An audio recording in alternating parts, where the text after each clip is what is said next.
Boa tarde, professor. Eu me chamo Caio e vou falar sobre alguns assuntos tratados durante esse semestre. Eu vou começar falando sobre os atributos químicos. Os atributos químicos do solo, eles são as características relacionadas à composição e à disponibilidade dos nutrientes ali nele existente, que são essenciais para a fertilidade e o desenvolvimento das plantas. E eles vão determinar a capacidade do solo de sustentar o crescimento vegetal, né? E eu vou falar um pouco dos principais atributos químicos agora. Vou começar falando sobre um muito importante, que é o pH do solo. É onde ele vai indicar o grau de acidez ou alcalinidade do solo, que pode variar de 0 a 14.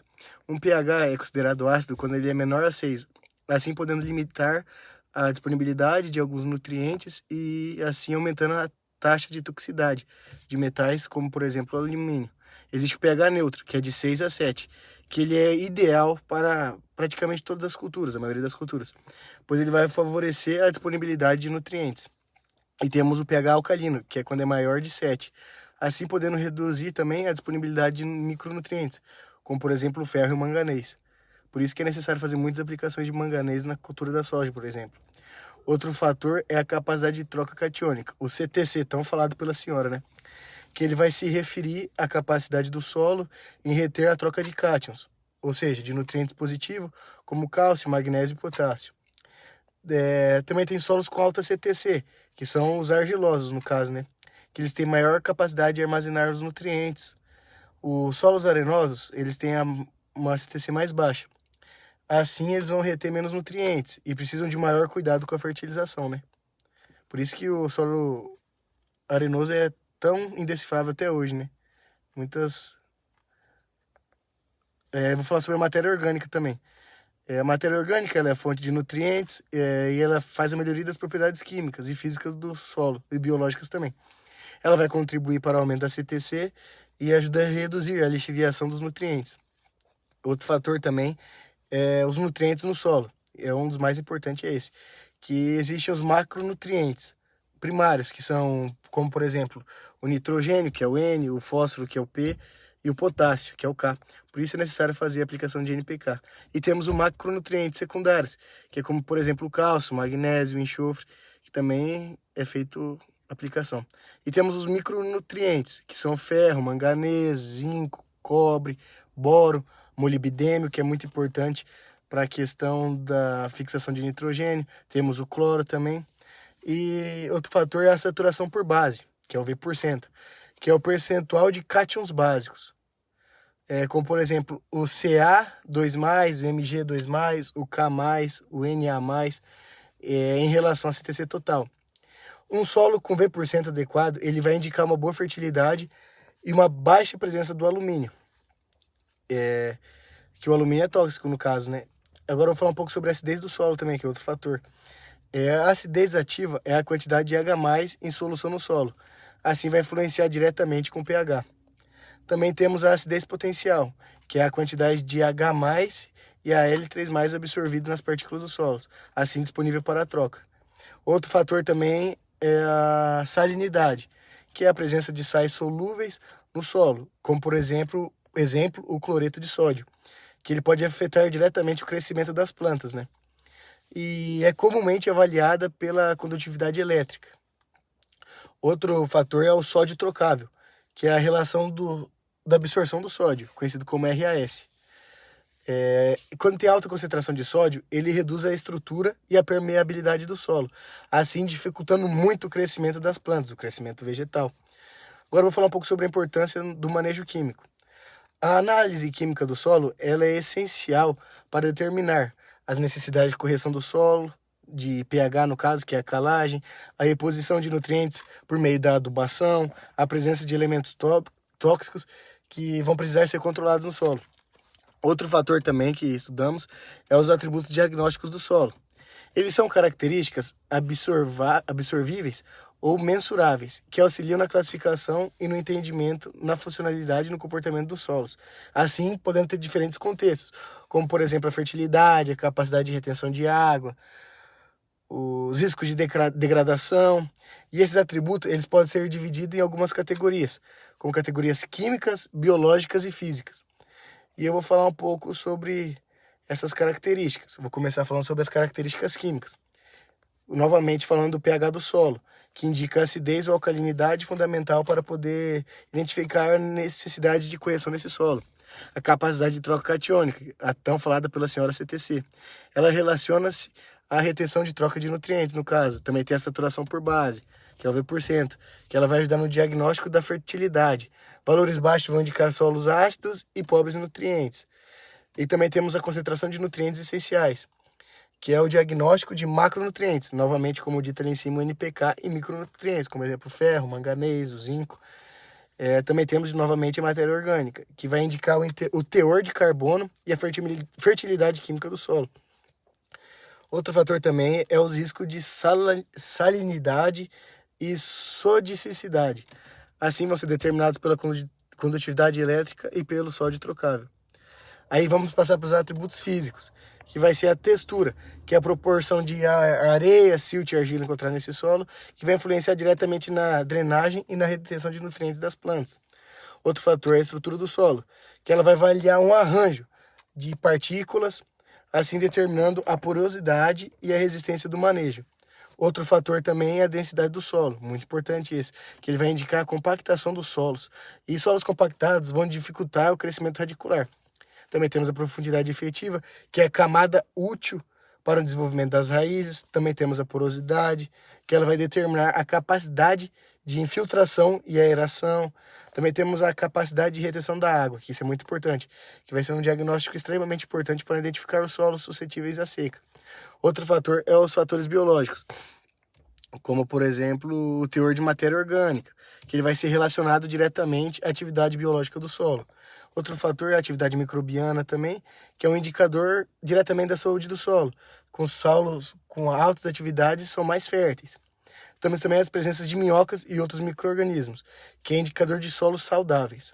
Temos também o carbono orgânico, que vem falado ultimamente bastante sobre ele, que ele vai medir o sequestro do carbono e a sustentabilidade do solo. Também temos os indicadores de degradação, como, por exemplo, a erosão, que vai ser a perda do solo superficial, evidenciada pela redução de fertilidade e presença de ravinas. Também temos a compactação, que vai ser a redução da porosidade devido ao manejo inadequado, assim afetando diretamente no crescimento das plantas. A salinização, que é o acúmulo de sais em solos irrigados ou mal drenados. Também temos o declínio de matéria orgânica, que vai ser associado diretamente a práticas que vão acelerar a degradação desse solo. Outro fator é os diagnósticos específicos de solos tropicais. Vai ser o alumínio tóxico, que são solos ácidos que podem ter níveis elevados de alumínio 3+, assim prejudicando seu crescimento radicular. Temos também a baixa fertilidade natural, que é comum em solos altamente temperizados, como por exemplo os latossolos, professor? Diagnosticados pela baixa CTC e presença de óxidos de ferro e alumínio.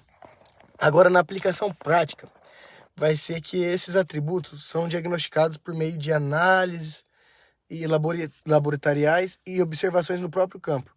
E a combinação dele vai permitir que a gente possa classificar os solos em sistemas, como, por exemplo, o Sistema Brasileiro de Classificação dos Solos, o SIBCS, que ele é responsável por planejar o uso e o manejo sustentável da terra, corrigir as limitações e prevenir problemas, como, por exemplo, a erosão, a alta salinidade, a perda de fertilidade. Agora eu vou falar um pouco sobre os horizontes diagnósticos também do solo. Eles são camadas específicas que vão ajudar na classificação dos solos, de acordo com as suas características físicas, biológicas e químicas. Eles podem estar na superfície ou no subsolo e possuem propriedades únicas, que vão refletir diretamente com os processos de formação do solo. Eu vou falar um pouco agora sobre esses horizontes diagnósticos. Os horizontes superficiais, que é os epipedons, eles vão ser o úmico, que vai ser rico em matéria orgânica, com uma espessura maior e alta saturação por bases. Tem o melânico, que ele vai ser muito escuro, dá para perceber pelo olho nu, com alta concentração de matéria orgânica e baixa densidade. Temos também o ócrico, que vai ser claro ou de cor moderada, com pouca matéria orgânica, mas geralmente o mais comum em nossos solos tropicais. Temos o plágico, que ele é formado por sedimentos recentes e influenciado pelas atividades humanas, como por exemplo a irrigação. Também temos os horizontes subsuperficiais, que vai ser o argílico, conhecido como BT. Ele é o acúmulo de argila transportada na camada superior. Temos também o câmbico, que vai ser o BW, que ele é um indicador da alteração moderada sem a acumulação significativa de argila ou matéria orgânica. Temos também o espódico, que vai ser o BH e BS, se não estou enganado. Ele vai ser rico em matéria orgânica, alumínio e ferro. Assim, são geralmente os solos arenosos, né? Também temos os nátricos, que é conhecido como BTN, que é o acúmulo de argila e sódio com uma estrutura mais compactada do solo. Temos também o cândico, rico em minerais como óxidos de ferro, alumínio, mas ele tem uma baixa fertilidade. Temos também o sálico, que é o acúmulo de sais solúveis, comuns em áreas áridas. Temos também o gleico, que é o BG. Ele indica condições de saturação por água com manchas acinzentadas ou esverdeadas. Também temos os plínticos, como a senhora falou muito sobre eles, que tem a presença de plintita, que é o óxido de ferro endurecido, que pode solidificar ou secar o solo. Esses solos eles são essenciais para poder fazer o estudo e a classificação desses solos, assim permitindo determinar o seu uso e o manejo adequado. Agora eu vou falar um pouco também sobre a classificação brasileira do solo, que é o SBS. Ele organiza os solos do Brasil em 13 ordens principais, com base nas características químicas, físicas e morfológicas.